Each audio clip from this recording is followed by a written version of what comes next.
इस वीडियो में हम लोग अनुपात से संबंधित जो रूल बाकी रह गए हैं उसे कंटिन्यू करेंगे।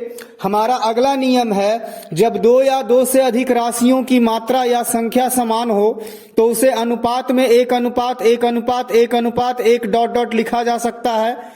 जैसे यहाँ पर हम लोगों ने एक एग्जाम्पल लिया है, एक कक्षा में लड़कियों की संख्या लड़कों की संख्या के बराबर है। मान लिया कि लड़कों की संख्या 20 है, वैसी स्थिति में लड़कियों की संख्या भी 20 होगी क्योंकि दोनों की संख्याएं बराबर है। अब यहाँ पर दोनों को अनुपात में लिखना चाहें तो 20 और 20 दोनों कट जाएगा 1:1 पर, इसलिए इसको हम लोग लड़के और लड़कों की संख्या का अनुपात 1:1 लिख सकते हैं।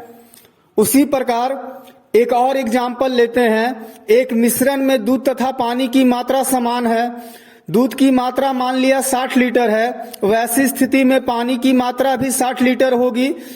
हम लोग उसे अनुपात में लिखना चाहें तो दोनों में 60 1:1 में कट जाएगा। इस प्रकार दोनों राशियों को 1:1 लिख सकते हैं। इसलिए जब भी संख्याएं अगर आपस में बराबर में दिए हुए हो तो उसे अनुपात में 1:1 के अनुपात में लिखा जा सकता है।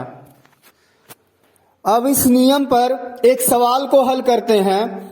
तो हमारा सवाल है, 384 रुपए को 4 मित्रों में बराबर बराबर बांटा गया है, तो उनमें से प्रत्येक का हिस्सा क्या होगा। यहाँ पर पहले, दूसरे, तीसरे तथा चौथे मित्र में अगर राशियां बराबर बराबर बांट दी गई है तो उसे हम लोग अनुपात में 1:1:1:1 लिख सकते हैं। फिर उसके बाद एक निश्चित राशि दी गई है, 384 रुपए को 4 मित्रों में बराबर बराबर बांटा गया है।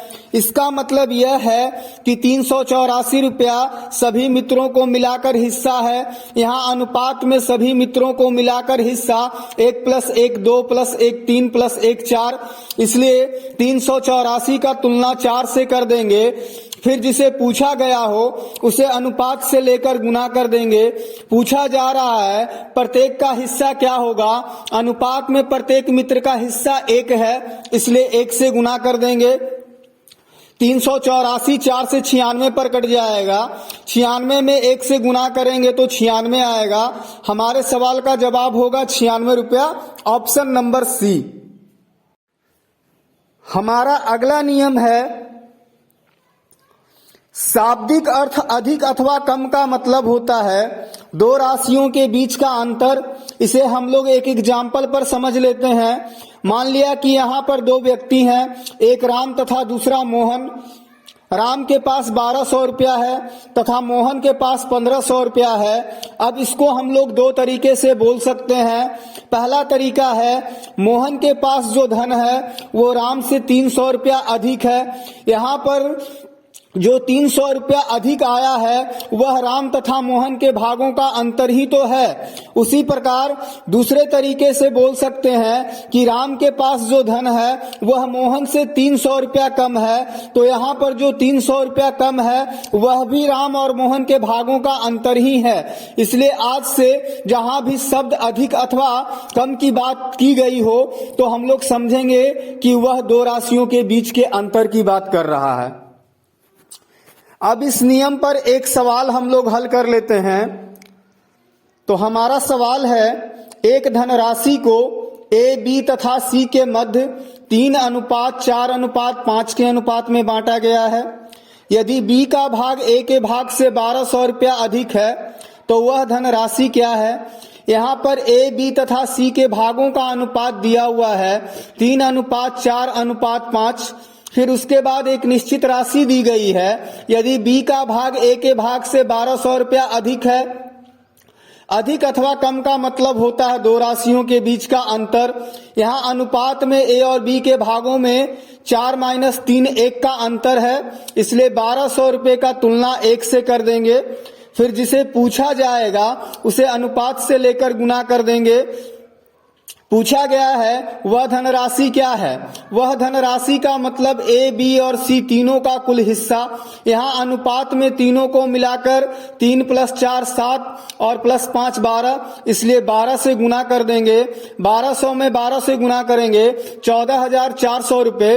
तो हमारे सवाल का जवाब होगा 14,400 रुपया, ऑप्शन नंबर बी। हमारा अगला नियम है, जिस राशि के साथ भिन्न में का या से लगा रहे उस राशि का मान अनुपात में भिन्न में हर वाला होता है तथा दूसरी राशि का मान अनुपात में भिन्न में अंश वाला होता है। अब इसको हम लोग कुछ एग्जाम्पल पर समझ लेते हैं। जैसे यहाँ पर एक एग्जाम्पल लिया गया है, एक टोकरी में रखे कुल फलों का 3/8 भाग खराब है। कुल फलों में का लगा हुआ है, इसलिए कुल फल अनुपात में 8 हो जाएगा। उसमें से खराब फलों की संख्या 3 हो जाएगी। अच्छे फलों की संख्या, टोटल फलों में से खराब फलों की संख्या घटा देंगे। टोटल फलों की संख्या 8 है, उसमें से खराब फलों की संख्या 3 घटाएंगे तो अच्छे फलों की संख्या 5 मालूम हो जाएगी। इस प्रकार टोकरी में कुल फल, अच्छे फल तथा खराब फलों की संख्या का अनुपात 8:5:3 हो जाएगा। एक और एग्जाम्पल लेते हैं। राम की आयु मोहन से 1/6 गुना है। मोहन की आयु में से लगा हुआ है, इसलिए मोहन की आयु अनुपात में 6 हो जाएगा। शेष बचे हुए राम की आयु अनुपात में 1 हो जाएगा। इस प्रकार राम और मोहन की आयु का अनुपात 1:6 होगा। एक और एग्जाम्पल लिया, एक रेडियो का क्रय मूल्य विक्रय मूल्य का 3/4 गुना है। विक्रय मूल्य का 3/4 गुना विक्रय मूल्य में का लगा हुआ है, इसलिए विक्रय मूल्य का मान अनुपात में 3 हो जाएगा। शेष बचे भाग क्रय मूल्य का मान अनुपात में 4 हो जाएगा। इस प्रकार क्रय मूल्य तथा विक्रय मूल्य का अनुपात 4:3 हो जाएगा। एक और एग्जाम्पल हम लोग लेते हैं। किसी धनराशि पर साधारण ब्याज मूलधन का 3/4 गुना है। मूलधन में का लगा हुआ है, इसलिए मूलधन का मान अनुपात में 4 हो जाएगा। शेष बचे साधारण ब्याज का मान अनुपात में 3 हो जाएगा। इस प्रकार साधारण ब्याज और मूलधन का अनुपात 3:4 हो जाएगा। अब इस नियम पर हम लोग 1-2 सवाल सॉल्व करते हैं। तो हमारा पहला सवाल है, जस्ता और तांबा के मिश्र धातु में जस्ता की मात्रा तांबा का 3/4 गुना है। यदि मिश्र धातु की कुल मात्रा 105 ग्राम हो तो उसमें से जस्ता कितना है। अगर ये वीडियो आपके काम की है तो इस तरह की और वीडियो को देखने के लिए चैनल को सब्सक्राइब जरूर कर लें। साथ ही साथ लाइक, कमेंट और जिनके काम की है उन्हें शेयर कर दें। यहाँ पर दिया हुआ है जस्ता की मात्रा तांबा का 3/4 गुना है। तांबा का 3/4 गुना तांबा वाले भाग में का लगा हुआ है, इसलिए अनुपात में तांबा का मान 4 हो जाएगा। शेष बचे जस्ते का मान अनुपात में 3 हो जाएगा। कुल मिश्रण जस्ता व तांबा दोनों को मिलाकर 3 और 4 7 हो जाएगा। इस प्रकार कुल मिश्रण जस्ता और तांबा का अनुपात 7:3:4 हो जाएगा। फिर उसके बाद एक निश्चित राशि दी गई है। यदि मिश्रण की कुल मात्रा 105 ग्राम हो तो यहाँ पर 105 ग्राम मिश्रण की कुल मात्रा है। यहाँ अनुपात में मिश्रण की कुल मात्रा 7 है, इसलिए 105 का तुलना 7 से कर देंगे। फिर जिसे पूछा जाएगा उसे अनुपात से लेकर गुना कर देंगे। पूछा गया उसमें जस्ता कितना है, तो जस्ता की मात्रा अनुपात में 3 है, इसलिए 3 से गुना कर देंगे। 105 7 से 15 पर कट जाएगा। 15 में 3 से गुना करेंगे 45 ग्राम। तो हमारे सवाल का जवाब होगा 45 ग्राम, ऑप्शन नंबर ए। एक और सवाल हम लोग इस नियम पर सॉल्व करते हैं। तो हमारा सवाल है, उमेश के पास कुछ भैंस थे, इसका 1/4 भाग उसने बेच दिया।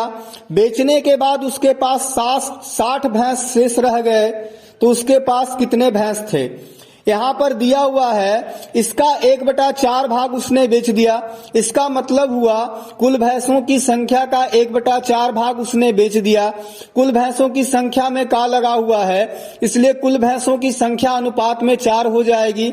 उसमें से 1 के अनुपात में बेच दिया है। शेष जिसे नहीं बेचा गया है उसकी संख्या अनुपात में 3 है। इस प्रकार कुल भैंसों की संख्या, बेचे गए भैंसों की संख्या और शेष भैंसों की संख्या का अनुपात 4:1:3 हो जाएगा। फिर एक निश्चित राशि दी गई है, बेचने के बाद उसके पास 60 भैंस शेष रह गई। यहाँ अनुपात में शेष भैंसों की संख्या 3 है, इसलिए 60 का तुलना 3 से कर देंगे। फिर उसके बाद पूछा गया है कि उमेश के पास कितने भैंस थे। स्टार्टिंग में उमेश के पास अनुपात में कुल 4 भैंस थे, इसलिए यहां पर 4 से गुना कर दिया। 60 3 से 20 पर कट जाएगा, 20 में 4 से गुना करेंगे तो 80। उसके पास कुल 80 भैंस थे, तो हमारे सवाल का जवाब होगा ऑप्शन नंबर ए। हमारा अगला नियम है,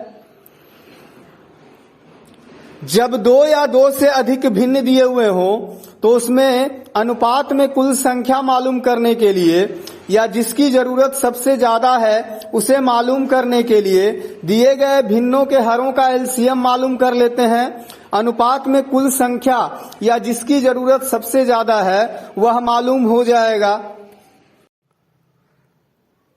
अब इस नियम पर हम लोग एक सवाल सॉल्व कर लेते हैं। तो हमारा सवाल है, एक बांस का 1/5 भाग हरा है, 1/4 भाग लाल है, 1/3 भाग पीला है। यदि शेष भाग जो 65 सेंटीमीटर है बिना रंगा हुआ हो तो बांस की कुल लंबाई क्या है। अभी हम लोग जान चुके हैं कि जब 2 या 2 से अधिक भिन्न दिया हुआ हो तो उसमें कुल संख्या मालूम करने के लिए या जिसकी जरूरत सबसे ज्यादा है उसे मालूम करने के लिए दिए गए भिन्नों के हरों का एलसीएम मालूम कर लेते हैं। यहाँ पर भी भिन्न दिए गए हैं, 1/5, 1/4, 1/3। 5, 4 और 3 का एलसीएम मालूम करेंगे जो कि 60 आएगा। उसके बाद बांस की कुल लंबाई अनुपात में 60 मान लेते हैं और उसके बाद फिर सॉल्व करते चलेंगे। यहाँ पर दिया हुआ है, एक बांस का 1/5 भाग हरा है, इसका मतलब बांस की कुल लंबाई 60 का 1/5 भाग हरा है। फिर उसके बाद दिया हुआ है 1/4 भाग लाल है, इसका मतलब बांस की कुल लंबाई 60 का 1/4 भाग लाल है। फिर उसके बाद 1/3 भाग पीला है, इसका मतलब बांस की कुल लंबाई 60 का 1/3 भाग पीला है। अब उसके बाद इसको सॉल्व कर लेंगे। 60 5 से 12 पर कट जाएगा, 60 4 से 15 पे कट जाएगा, 60 3 से 20 पर कट जाएगा। इस प्रकार हरा, लाल तथा पीला भाग का अनुपात 12:15:20 होगा। शेष बिना रंगे हुए भाग का अनुपात 60 - 12 + 15 27 और 20 47, 60 - 47 13 होगा। उसके बाद एक निश्चित राशि दी गई है, यदि शेष भाग जो कि 65 सेंटीमीटर है बिना रंगा हुआ है, अनुपात में बिना रंगे हुए भाग 13 है, इसलिए 65 का तुलना 13 से कर देंगे। फिर पूछ लिया बांस की कुल लंबाई क्या है, अनुपात में बांस की कुल लंबाई 60 है, इसलिए 60 से गुना कर देंगे। 65 13 से 5 बार में कट जाएगा, 60 में 5 से गुना करेंगे 300 सेंटीमीटर। तो हमारे सवाल का जवाब होगा 300 सेंटीमीटर, जो कि 3 मीटर के बराबर है, ऑप्शन नंबर बी। तो आज के वीडियो में बस इतना ही, मिलते हैं अगले वीडियो में, तब तक के लिए जय हिंद।